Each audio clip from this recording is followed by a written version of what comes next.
கிருஷ்ண பரமாத்மா அர்ஜுனனை பார்த்து கேட்கிறார், அர்ஜுனா, உலகத்திலே மிகச் சிறந்த பக்தன் யார்? அர்ஜுனனுக்கு ஒரு ஆசை, தன்னைத்தான் பக்தன் என்று அவர் சொல்ல வேண்டும் என்று இவனுக்கு ஒரு ஆசை. கண்ணா, நீயே சொல்லிவிடு, உலகத்தில் சிறந்த பக்தன் யார்? கிருஷ்ண பரமாத்மா, அர்ஜுனா, நீதான் பக்தன் என்று சொல்ல போகிறார் என்று இவன் எதிர்பார்த்து கொண்டிருக்கிறான். கிருஷ்ண பரமாத்மா சொன்னார், அடுத்த ஊரில் உள்ள ராஜாதான் பெரிய அன்பன், பக்தன். இவனுடைய ஆணவத்துக்கு சரியான அடி விழுந்து விட்டது. அது எப்படி அந்த ராஜா அவ்வளவு பெரிய பக்தன்? வா, 2 பேரும் போய் பார்க்கலாம். கிருஷ்ண பரமாத்மாவும் அர்ஜுனனும் போகிறார்கள். அந்த மகாராஜா கண்ணனை பார்த்தவுடனே ஓடி வந்தான், காலில் விழுந்தான், கும்பிட்டான், அழைத்துக் கொண்டு சென்றான். அரியணையிலே கண்ணனை அமர்த்தினான். அரியணைக்கு பக்கத்திலே கைகளை கட்டிக்கொண்டு மகாராஜா நிற்க, மகாராஜாவின் மனைவி வந்து கும்பிட்டு பக்கத்திலே நிற்க, 5 வயது பையன் இளவரசன், ஒரு மைந்தன் ஒரு குலத்துக்கு உள்ளான், அப்படிப்பட்டவன் அவனும் வந்து பக்கத்திலே நிற்க, 3 பேரும் கிருஷ்ண பரமாத்மாவை கும்பிட, அர்ஜுனனுக்கு ஒரு ஆசனம், அர்ஜுனனும் அமர்ந்தான். கண்ணபெருமான் இப்பொழுது அரசனை பார்த்து கேட்கிறார், அரசே, உன்னிடம் ஒன்றை வேண்டி வந்தேன், தருகிறேன் அப்படின்னு அரசன் சொல்லல. தருகிறேன்னு சொன்னா என்னதுங்கிற எண்ணம் இருக்குன்னு அர்த்தம். கண்ணா, உன் திருவுள்ளம்னா எல்லா சொத்தும் உன்னுடையது, நான் என்ன உனக்கு கொடுக்கிறது? தாயுமான சுவாமி பூவை எடுக்க போனாராம்.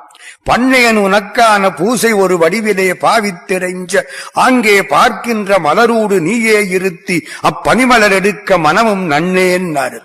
பூவை பார்த்தா கூட பூவுக்குள்ள நீ இருந்து சிரிக்கிறாய். அது எப்படியா உன்னை எடுத்து உனக்கே நான் அர்ச்சனை பண்றது? நீ தானையா அங்கேயும் இருக்கிற, நீ எங்க இல்லை அப்படின்ன மாதிரி. இப்பொழுது தங்கள் திருவுள்ளம்னா அந்த மகாராஜா கிருஷ்ண பரமாத்மா இப்பொழுது கேட்கிறார், மன்னா, உன் மகன் எனக்கு வேண்டும். இந்த 5 வயசு பிள்ளை பக்கத்துல நிக்கிறான். எப்படி வேண்டும் தெரியுமா? உன் மகனை உன் மனைவி பிடித்துக் கொள்ள வேண்டும். நீ அவனை உடைவாளால் 2ஆக வெட்ட வேண்டும். எனக்கு வலது பாதி வேண்டும். அர்ஜுனனுக்கு எப்படி இருக்கும்? இந்த குழந்தை முகத்தை பார்த்தா அப்படி கேட்க தோணுமா? கண்ணா, எதுக்கையா இந்த மாதிரி ஒரு விளையாட்டு விளையாடுற? கிருஷ்ணன் தீராத விளையாட்டு பிள்ளை இல்லையா? ஏன் இப்படி?